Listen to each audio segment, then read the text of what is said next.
Oftentimes, employers will decide that it's more economical and a better option to settle matters out of court versus in court.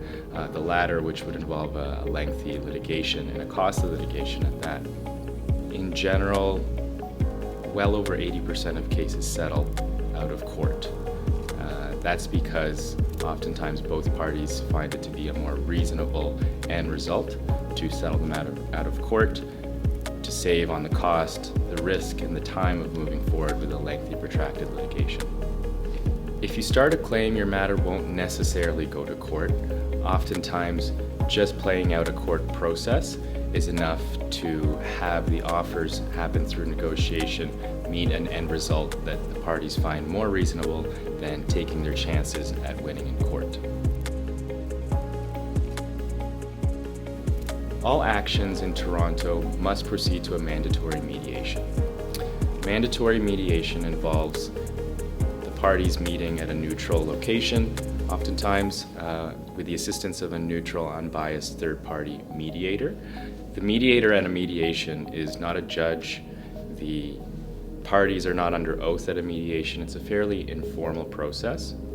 Many times the parties find that the results that they are able to obtain at a mediation are better overall than the cost, the risk, and the time that they would have to incur by going to court and getting a result. There's no controlling the judge that you will get in court, whereas through the mediation process, the parties, often through their counsel, will consent to use a mediator. That is definitely within their control. Oftentimes at a mediation, the result that the parties are able to get are more attractive than the result that would otherwise be imposed at court from a judge. Parties at a mediation can come to unique terms. They can create a deal that's very much their own, and they can enforce those terms. When a plaintiff decides to go to court and have their claim decided by a judge, they effectively give up control over the outcome of their claim.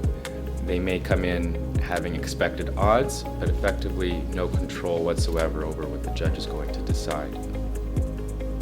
When the parties resolve matters at mediation, number one, they select the mediator on consent. Number two, they can come to terms that are very much their own. And number three, a mediation agreement is very much enforceable, just like a judgment from a judge. So it effectively, from a legal perspective, means the same thing as a judgment.